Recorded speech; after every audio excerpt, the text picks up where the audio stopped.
Hi there, and welcome back to the next episode of my Trench Crusade painting series.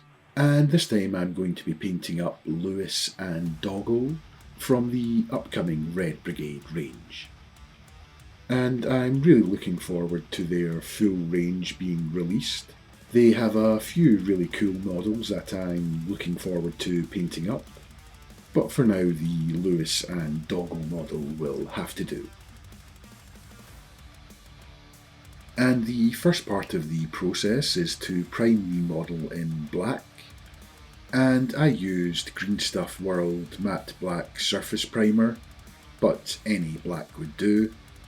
And then moving on to the next step of the process, which is to build up the base for all of the speed paints. And to do that, I'm going to be using Army Painter Company Grey, and just using this to apply a heavy dry brush over the entire model. And as I mentioned before, this is probably the most important part of the process, so making sure you spend the time to hit all of the surfaces on the model, only leaving the very deepest recesses in the black primer, and making sure you work it up to a nice bright grey on all of the raised and upward facing surfaces.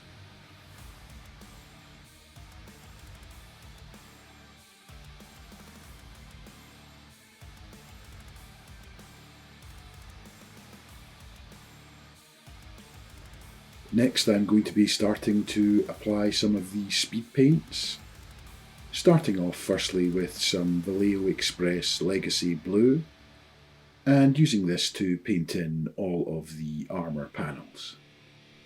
And I decided to go for some blue just to be a little bit different from the red in the artwork, but it's really up to you what colour you go for. You could pretty much use any colour of speed paints here, and it's going to work out well.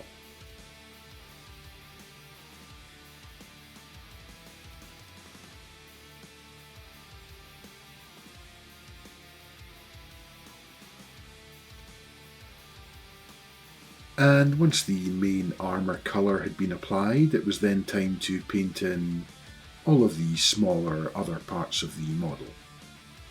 And to do that, I firstly used Vallejo Express Seraph Red to paint in some of the armour trim and a few of the cloth areas as well.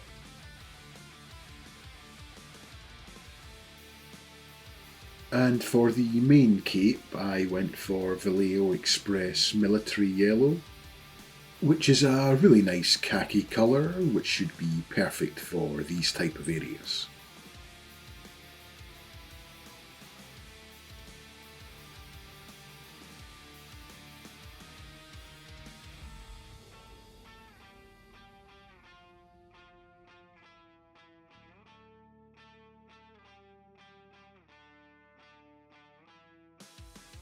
And up until now, I've been painting with some fairly bright colours, and that's been deliberate, as I want to show that you can still push that Grimdark style while painting with brighter colours. But from now on, I'm going to be using a bit more of a muted palette. Firstly with some Vallejo Express Lancer Grey, and I'm going to use this to paint in the rolled up sleeping bag that's on the back of the model.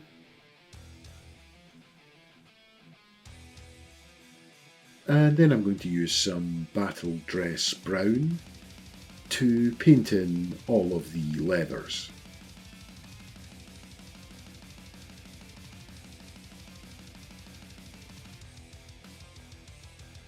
And for the rest of the smaller areas, I used some mahogany for the wood on the stock of the gun and the handle for the shovel.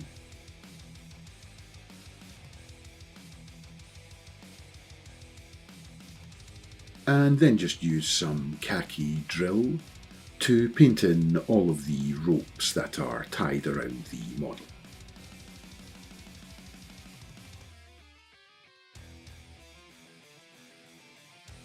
And at this stage, all that was left to do was to base coat all of the metallics.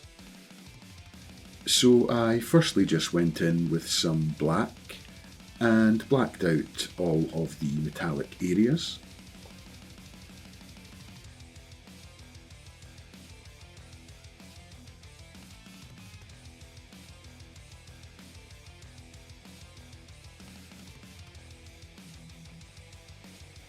And before tackling the metallics, I firstly wanted to paint up the dog. And to do that, I'm going to be using the transparent properties of the contrast paints to paint in the patchy fur. Firstly, applying a base coat of desert ochre to all of the fur areas.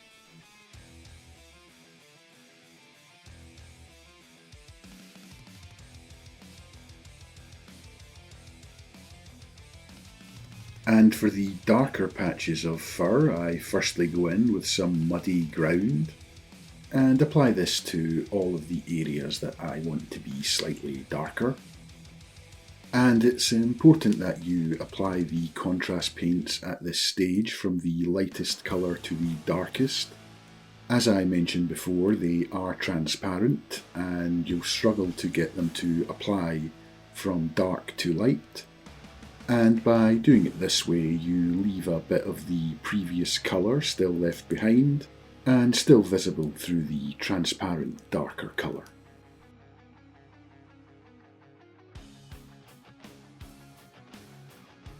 And then finally I'll go in with some black on top of the brown, trying to make sure I leave some of the brown still visible around the edges.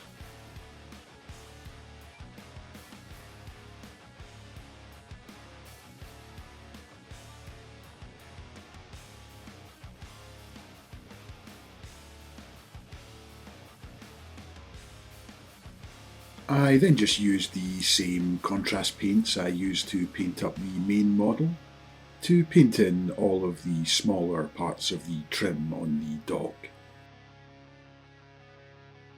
And for all the silver on the model, I just gave them a quick dry brush of Army Painter Heavy Metal, followed by an even lighter dry brush of Army Painter Gunmetal. And by leaving some of the black base coat left in all of the recesses, you should achieve some nice contrast in these metallic areas. And I also used these metallic colours to dry brush on some battle damage to all of the armour panels, just by using a very small amount of paint on the tip of my dry brush and wiping off the majority of the excess and just trying to catch all of the raised and sticking out areas on the armour panels. And this should just give a nice battle damaged look to all of the armour panels.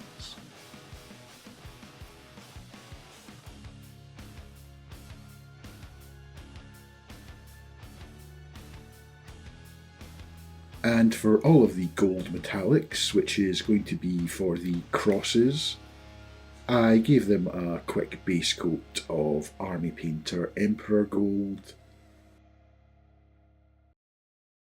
followed by a very quick highlight of Army Painter Greedy Gold.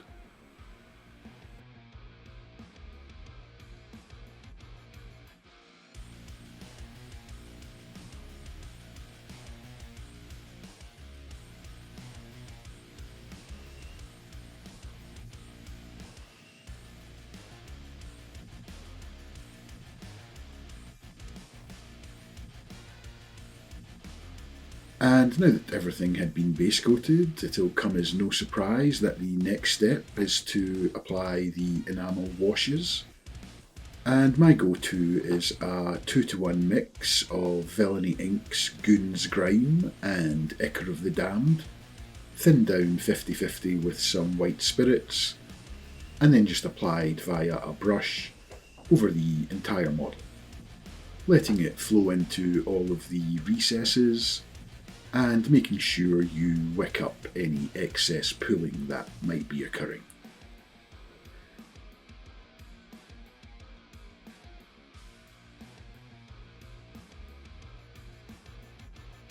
Then give it around 20 to 30 minutes to dry to the touch, and then come in with a slightly dampened with white spirits makeup sponge, and just use this to dab away at all of the upward facing surfaces, which will remove some of the enamel wash from these areas and bring back some of the colour and vibrancy.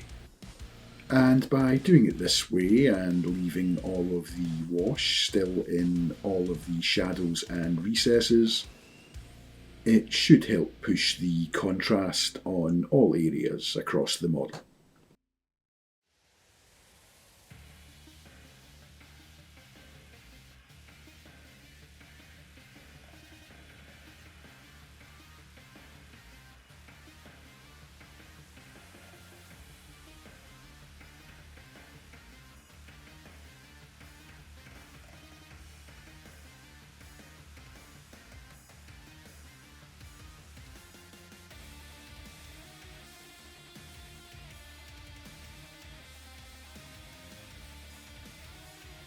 And once that had fully dried, I then go in with some dirty down rust and just use this to apply some rust effects to some of the armour panels and metallics, trying to place it in any areas that would be naturally gathering rust, and then just using a damp brush to feather out any of the hard edges.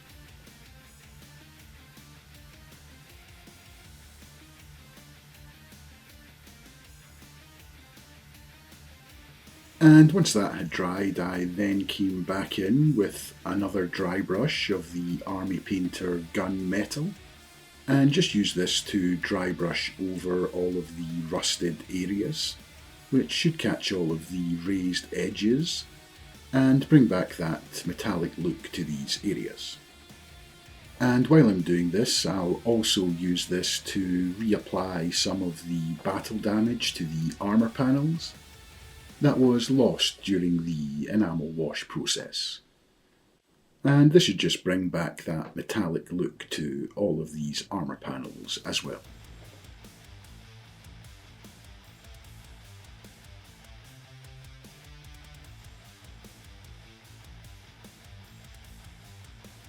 And for the dog, I went in with some Army Painter Deep Grey, just to give a quick dry brush to all of the black fur areas, which should just give a basic highlight rather than leaving it in a flat black.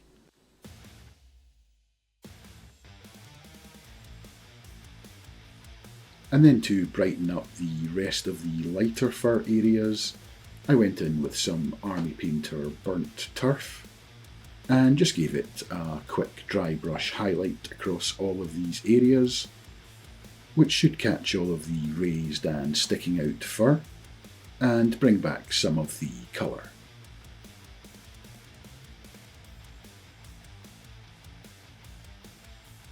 And the final step in the process was to add a little spray of blood and gore to both models, using some Army Painter True Blood, along with an old toothbrush, and just using this to spray some blood effects randomly across the models.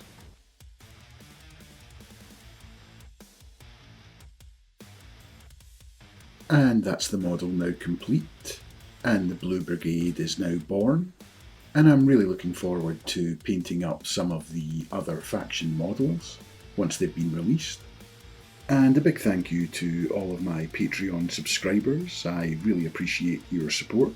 I'm going to be painting up a Patreon voted model for my next video. And if you too want to have a vote on which models I paint up next, then you can check out the link to my Patreon in the description. And as always, thanks for watching, and I'll see you in the next one.